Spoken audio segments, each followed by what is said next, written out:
So there's a video that's been going viral showing some of these legislators embroiled in a brawl with police. The lady legislators, you mean? Yes, and I thought that was highly unbecoming of the legislators. I actually think they should resign. And not because... Why should they resign? See, because there's a way you must conduct yourself. I mean, these people were fighting with law enforcement. Under no circumstance are you supposed to fight with law enforcement, even if you feel that they are unjustly disrupting your event or your activity. Okay. You are supposed to submit to authority and use the normal and legal challenges to seek recourse. Because let me tell you something, if you don't do that, and if you sort of just absolutely throw away any notion of there should be some sort of process and procedure in decorum, how are you going to inspire younger people to also not be violent in the event that they have grievances? Don't you think that there's a code of conduct that is becoming of a legislator? I get where you're coming from with that. Honestly, under normal circumstances, you should not fight with anyone who is armed. But you saying they should resign, I feel like that's a stretch. Okay, let me put it this way. This is what they're saying.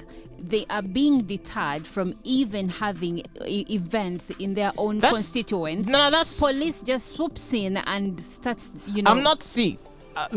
I would like to distinguish two things. Okay. I'm not saying that their event should be disrupted or that they should not obtain permission. I'm saying... But once they do show up to disrupt, just surrender. You comply with the order and then seek legal means of redress. Because isn't that why you're a legislator?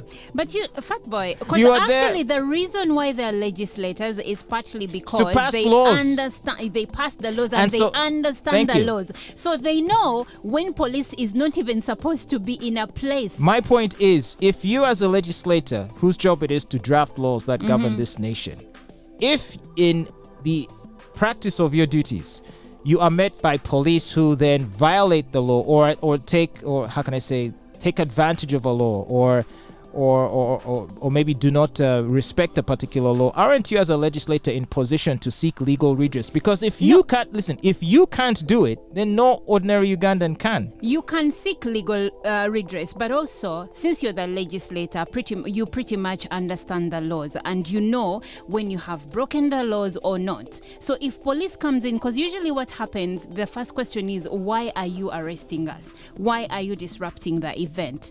And in most cases, you do not even agree with them asking the questions. I don't know because when an officer comes in, I don't know if it is the CID or whoever is in charge of making an arrest or disrupting the event, you, the person who organized the event, you have a right to actually ask the police why they are there. Basically, but police doesn't listen. Mine is a case of two wrongs don't make a right. No, I'm not. Is it true that police might be operating unlawfully in disrupting a peaceful pretty much all the time event? Now that may be right, so let's put that in a different box. Okay, it is also at the same time true that you are required to comply with a police order. Is that also true? You're supposed to just a minute. Are you? Yes, it is true, but in most cases you are also entitled to asking a question. Let me finish. Okay. Upon compliance and possibly detention or arrest, you then have the right to seek recourse on the basis for your arrest if it was an unlawful arrest.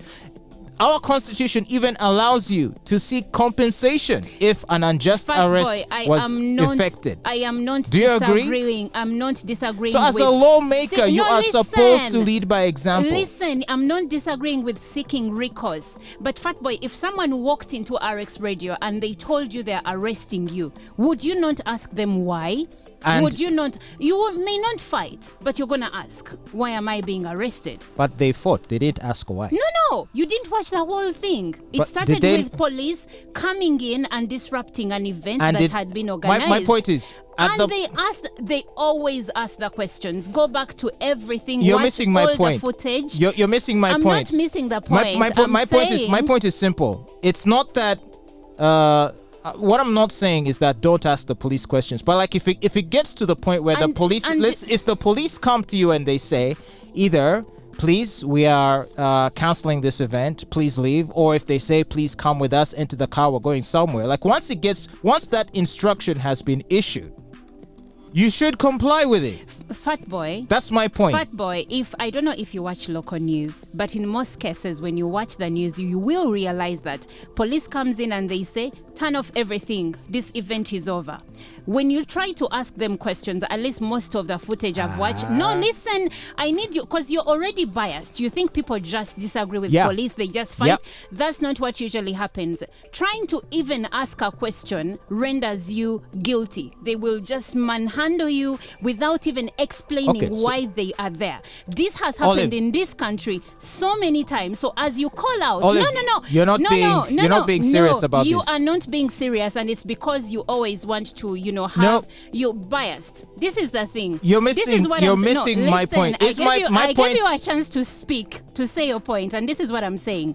As we call out opposition members of parliament and all opposition leaders to comply, can we also call out the police to at least bother to explain why they're in a place? Because I believe if you just tell people, please follow us, they will. Have you seen how police arrest people? No respect whatsoever, even when you're not fighting them. So, Olive. So if you're manhandled, what are you going to do? You're going to fight answer this back. question. Did you not hear the part where I said two wrongs don't make a right? You remember me saying that? You did not. Do you remember call me out the saying? Police, Wait. And you never call out the police. You're always saying the opposition is wrong. They're always fighting. Answer me That's this. what you always say. Answer me this. Do you recall me saying two wrongs don't make a right?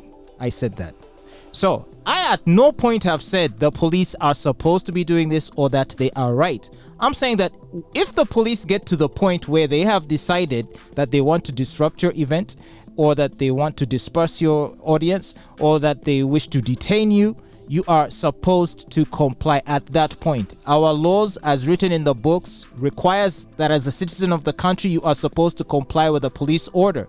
However, you also have legal recourse. And my point is, and why I mentioned these are legislators, who more than a legislator is supposed to understand the legal recourse available for Ugandans to challenge injustices that have been done against them. And if a legislator cannot appreciate that, and cannot appreciate that in his or her position of responsibility, they ought to lead by example and pursue those means, what message is that sending to younger people? Because you will always meet police officers who will either do things that they're not supposed to do. We live in a third world country. This is a banana republic. Okay, we know the police is gonna do messed up stuff. But my point again, two wrongs don't make a right. So if police come and give you an order to disperse or to be detained, is it in your best interest as a legislator to fight that on the scene? Okay, I also feel like we have gotten a lot lost in translation because, there is the fighting, the arrest. But why aren't we also addressing the fact that there is an elephant in the room? And the elephant in the room is in this country is that opposition members of parliament cannot do anything peacefully.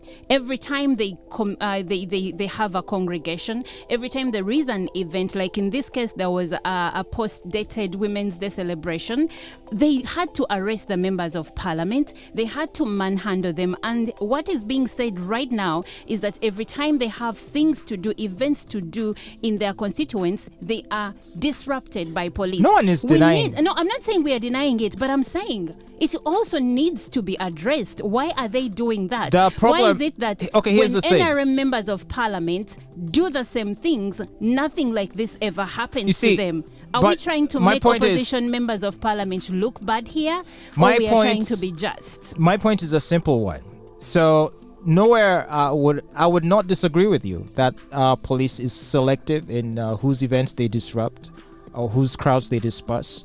Or which politicians they will arrest. We know that. They're very selective about this. This we know.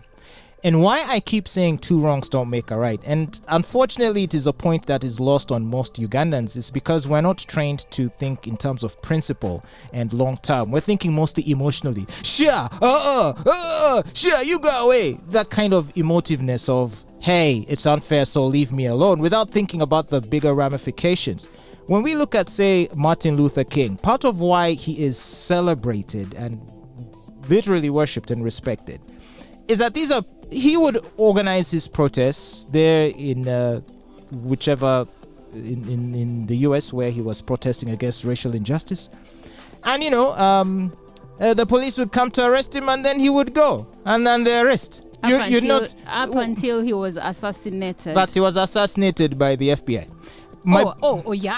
The FBI works for who? The government of the United States, right? My point is the reason why he is held in such high esteem, respect, like you say his name and people are silent with reverence, is because of how he conducted himself. Oh, it's because of the issues that he raised. Because he wasn't the only person. It goes beyond how he conducted himself. My dear, he wasn't the only person speaking about racial injustice. I know there have been many activists. There will always be many activists, but there will always be someone that stands out. Do you think Mandela was the only person who spoke about apartheid? And why? Or he was the only person at Robben Island? Why? There were many. Exactly. And so why did he stand out? Why did they stand out? It wasn't just because he used to cooperate with the police. And I know that in his earlier years, Mandela was a bit more militant. But as he grew older, he became more conciliatory, more peaceful, and more gentle in his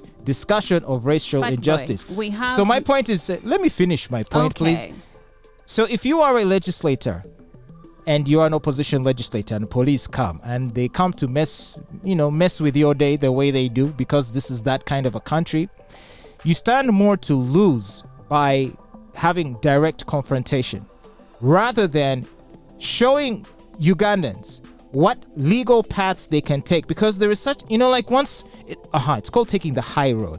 So you imagine you're fighting with a bully who is using underhanded tactics. What's the best approach? Sink to their level, or do you take the high road, maintain your dignity and do things the right way, and in so doing inspire others that actually there is a positive way?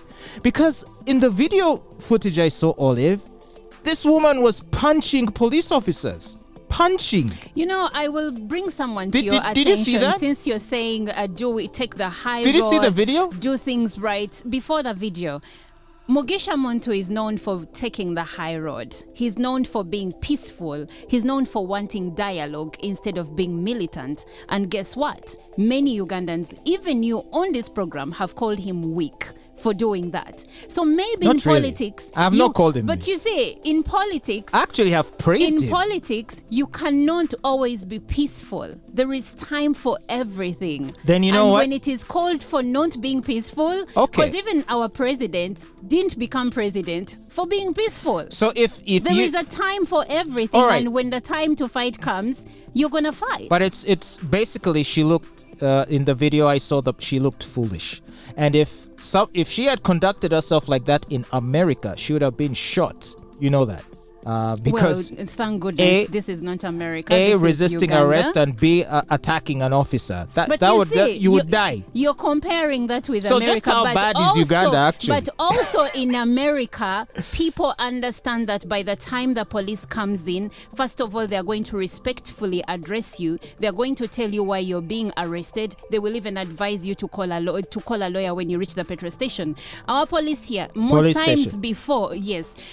police here, before they even tell you why you're being arrested, they're manhandling you already. They are shouting at you. They are holding you in places that they're not supposed to be holding you. So really, you cannot compare a country that is organized as the United States and Uganda. Our police lost this long time ago. Here is how you can, because there have been so many riots that have taken place, like racial riots that have taken place in America, based on interventions or interactions that have happened between police officers and mostly black suspects, in which the black communities feel that the interaction was not to their liking. A police officer can identify themselves, can try... George Floyd being a very good example of where we see the footage of them interacting with him long before, in the period preceding what led to his death. Now, you can argue about whether or not he should have been restrained in the way that he did with the knee on the neck, but for 11 minutes. But for almost half an hour before, they had been interacting with him and trying to get him to comply, and I think he was too drugged out to even understand what was happening. But to just go back to the point about the opposition politicians here, and why, honestly, me personally, I see no hope. There is a risk of succumbing to our emotions and just sort of wanting to flail our arms about and say, okay, it's not fair, so even me I shall not allow, I shall keep fighting. I mean, you might think that's justified, but what I'm trying to convey to you is that it leads to an even bigger problem. There is merit to taking the high road. There is merit to leading by example. You see, you're expecting people to be rational in irrational situations. Police is being irrational, but because you're a legislator. Well, if you're a legislator and you can't be rational, police is supposed are you surprised that you have a country like this? Police is supposed to begin with what is the first role of police? So that's why I said. What is the first role of police? Answer me. Two wrongs don't make a right. Answer me. They're supposed to maintain law and order, and they're usually the first people to abuse the law. Listen. If you're supposed to maintain the law and you abuse it, you do not again turn around and say that I should take the high road. Let me try this. You should take the high road. Let me try this one more time. Taking the high road assumes that you are already dealing with an unreasonable party. And this is what has been happening years on end, and there has not been any difference. Just a minute. So if you are, let's say you have you can have a spouse, let's say. You can have a spouse who is very unreasonable, is quick to resort to insults, and all this, let's say domestic violence situation. So you're a man in the house and your wife is constantly violent and trying to do what? Now, would you be justified in also swinging back and kicking her and beating her in the way that she's doing you? Absolutely. And most people would say probably that's fair. But there is a certain dignity to saying, you know what? If that's how you want to be, that's fine. But I'm not stooping to your level. Now, for someone to say, but she's the one always starting all the fights. She's the one who's always beating him. Listen, let me finish. I'm about to finish. So that if he were to react, most would not say he was unjustified, but most would agree that by taking the higher road, he would come across as the more righteous party. And so I'm not here to say that our police have no responsibility. And I'll say this for the 10th time this morning, which is they are in the wrong. They are almost always in the wrong. That we agree. There is no disagreement on that. Now, if you want to spend all day crying about how they can be better, I will join you there.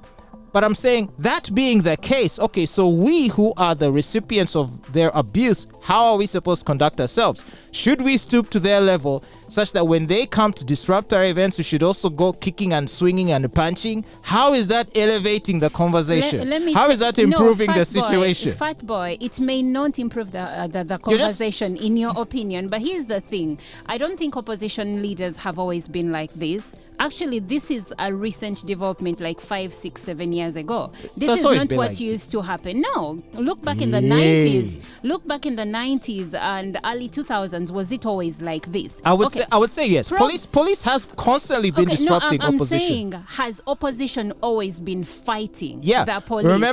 Remember we are looking at the disease and ignoring the symptoms. Let's go back. Look, to the police. You see. I know what you want. You want to bash the government, and that's fine. I'm bashing the government, all right? Fine. Because they don't change. But Olive, and if you're not changing, you're not going to expect people to take the high road. That's not how it happens. See, this is the difference between me and you. It sounds like you're feeling bad that in your mind. It's not even about feeling. It's about being logical. In your mind, you feel like I'm not condemning the government in the way you want me to. It's actually not about you, and I'm not calling you, I'm not inviting you to my party. I'm just being logical. I'm saying you cannot expect people to be better when you're not. You cannot expect people to take the high road when you never. You cannot expect people to recognize the Constitution. So what does taking the high road mean to you? Listen, you cannot expect people to respect the rule of law, yet the people that are supposed to uphold that very law are the first to abuse it. You cannot do that. So I go back to, you see, look, let's be real. If what you want is for your country to change, do we want it to stay the same? Do we want to repeat the same cycle, or do we want to elevate our country let me finish and elevate our nation? Because all you're saying is the government bad, the police is bad, the police is bad. Which I don't. Terrible sometimes. Please, let me not have to make that point again. I want you to acknowledge that I agree with you that the police is bad. So we agree. So let's not make it seem like I'm not acknowledging that. I do. My point is, That being said, okay, what next? What then? How do we conduct ourselves in our Keep attempts silent, to try to solve the let them abuse problem? your rights, let them deter you from meeting your constituents because My you're point taking is, the high road. the That's point- what you're suggesting. That is not what you see. Let me tell you what the high road means. Oh, The- I know. The high road means I passed English, all right. The I high understand road what means- the high road the means, high so road I means- don't need an English lesson Look, right now. the I co- understand. the context is to not stoop to their level. We can easily do that. Up to when? You That's you the can easily do question. that. There were two, I don't know, were they activists? They were gay activists whose privacy was breached. The police stormed into their apartment where they were residing. I think they had received a tip that there were some lesbians or homosexuals, and so they broke into their house and arrested them. Now, what did the two do? Well, they complied, were briefly detained, and thereafter they sought legal assistance, hired a lawyer, and then they sued the police.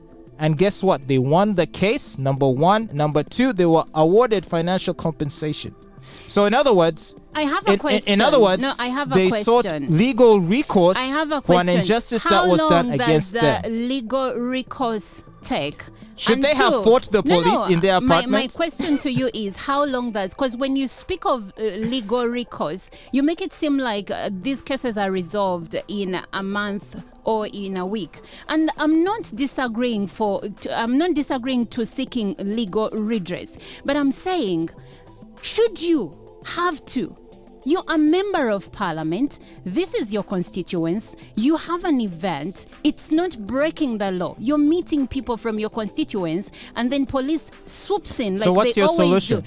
And I'm asking you a question who is saying that people should take the high road. It happens in Jan, it happens in Feb, it happens all year round. So you're going to spend more time in court than in your constituents because police does what it does best. So the Because solution, even you're is saying go to court. the solution You're saying is but I'm asking you, should members of parliament be going to court even where the constitution that you have been talking about all through this discussion provides that they can actually So meet the their solution people? is- That is not a solution. I'm asking. What you're suggesting time wastage. So no, you're saying suggesting time wastage. you're saying I am saying how long should we I am take the saying high that road? Sometimes Therefore, your an solution eye for is an eye is warranted. so you are justifying violence against Call it- police. Yeah, I am.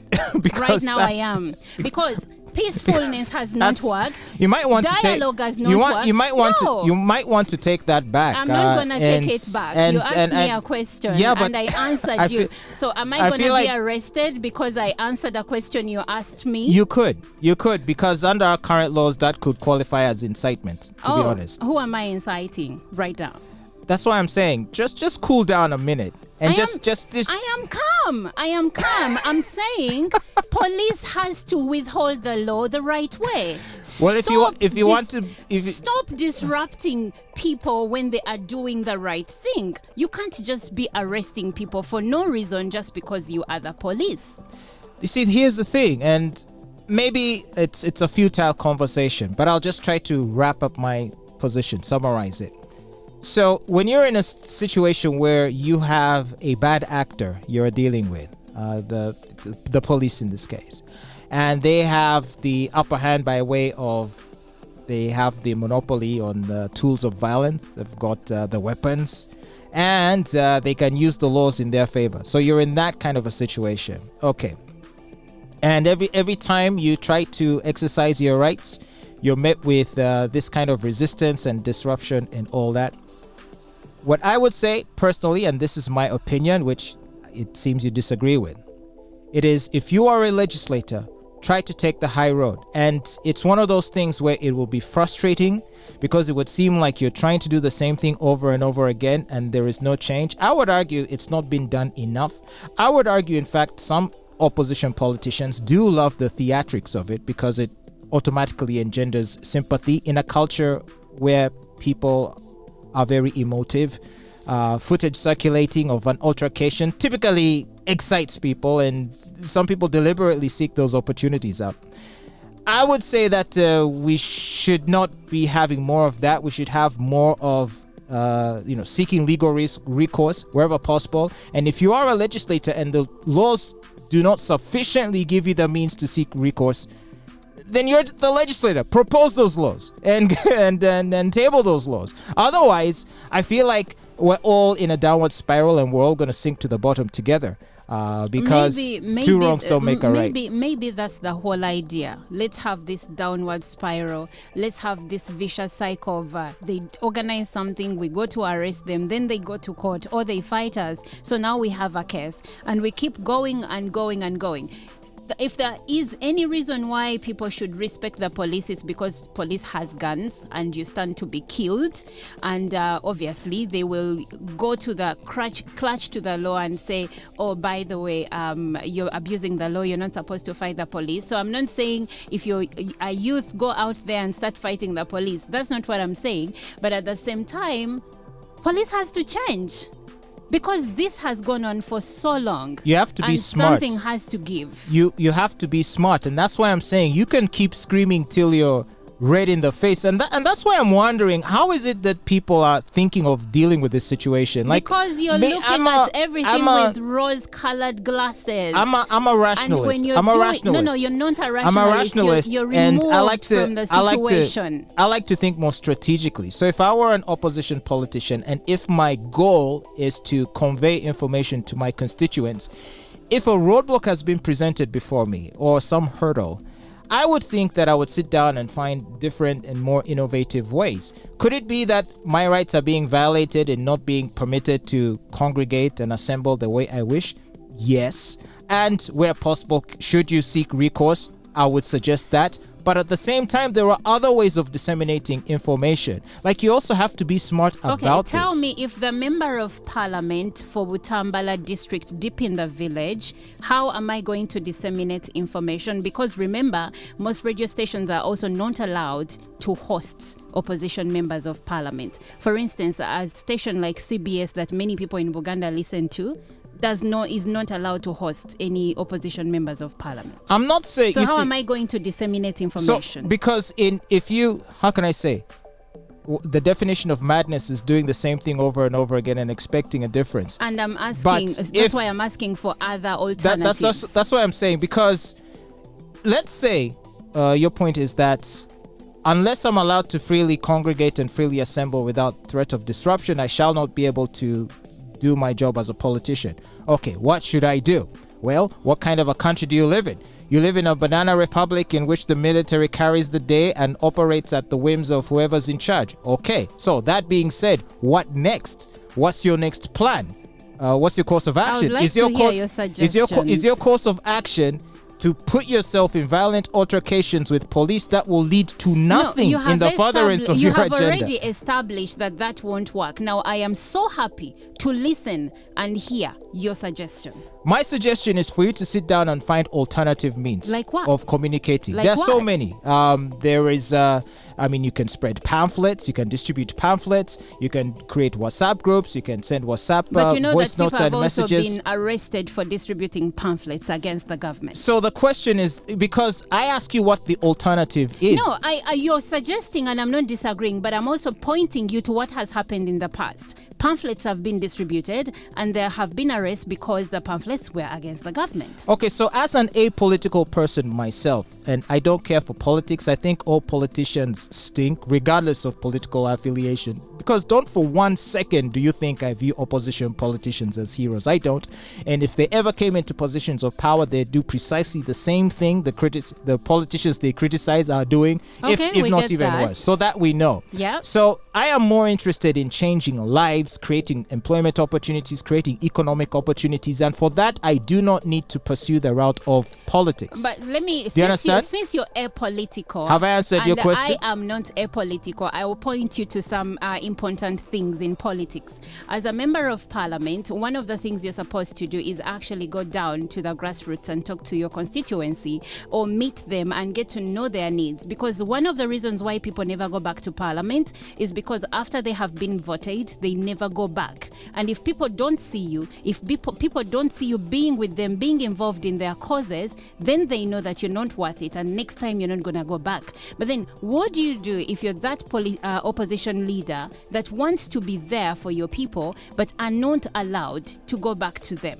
In that instance, what do you do? Because even if you're to why would I not be allowed to go back to them? Because this is what is happening right now. Now I'm asking I want to answer your question, but what would be the context of them not allowing me to speak to them? Honestly, there is no reason that has been given. So because if they reach to go just a minute. and hear that RDCs have issued orders that they're not allowed to go to the constituents. Okay, so that being the case, and like I said, I'm not like into politics myself. I'm more into improving society. Through offering advice, guidance, and opportunities. You do not need politics for that. But that being said, if you are a politician in the opposition and you've decided this is how you wish to contribute to your society, if you are living in a country in which the ruling party or is who controls the security apparatus and has the means to thwart your attempts at political engagement, there's one of two ways of looking at it. Is to either just accept that that is the status quo and find alternative ways of positively impacting your society, or in this case, you can attempt to take more, you can engage in, I guess, acts of resistance. But my question to you would be, what do you hope the result of that is going to be, aside from injury to yourself or potentially loss of life? Like, it's just not worth it. That's what I'm saying. It's just not what. Would you want to just die for this cause? Maybe whatever cause you think you believe? Ready to die for it. I mean, what cause? They wouldn't be the first to die because, for the cause. And so I am a person that's not for 1 second impressed by a politician that wants to throw his life away, because we know they're all corrupt regardless. So I leave it to them to decide what to do. It is just my opinion that attempting to violently interact with your political enemies is not productive, and it's not going to give you anything in the way of positive results. There can be no positive outcome from that. It's just going to lead to an escalation of the violence, and you will lose your life. Instead of doing that, why not think of alternative means? And don't get me wrong, this is not me saying, oh, the state is therefore right, the government is right, the police is right. They're wrong in all of this, but I'm a realist. This is Africa, third world country. We know this. So do you just want to keep butting heads with police, or do you want to find different ways of A, preaching your message, or B, impacting society? I think I would go with the latter, because what I saw in that video of this legislator, the female, throwing punches at female police officers, for me was very unbecoming and disappointing for a legislator, and I would have expected her to behave with more dignity. That's my personal opinion on that.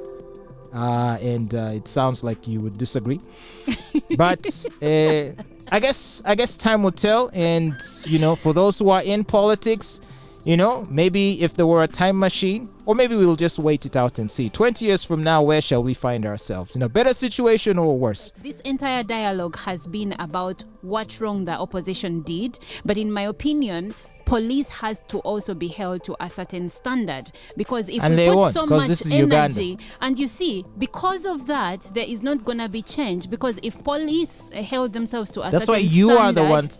But you see, if you're dealing with that insurmountable, expect me to hold certain high standards if I'm dealing with people with zero. At the end of the day, it's like washing your clothes and drying them down on the ground. I do. I'll give you a very good example. And here's an analogy. When you look at gender relations, so women will say, men need to do this, men need to do this, men need to do this, men need to do this. We want men to do this, men to do this. Now, since men aren't acting in compliance with their wishes, what are women doing? They're continuing to complain about it. Whereas for men, where we may have initially raised objections about their behavior, we have come to the point where we just stopped complaining about them completely and instead found other ways of finding our own path to happiness. So I don't need women to, let's say, be the submissive, traditional type of wife that I've often said I want a woman to be, or how I may want women to be. The solution is to just not engage. Just don't get married.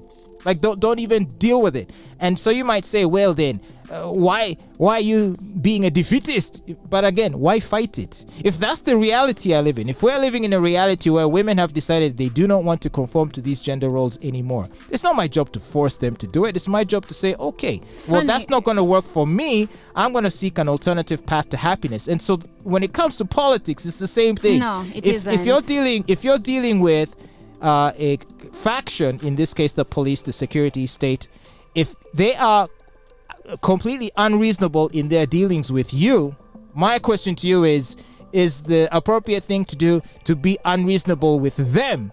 And what would that accomplish? No, Nothing. I think the appropriate thing to do is not to bother to say that we have opposition and, the ruling government.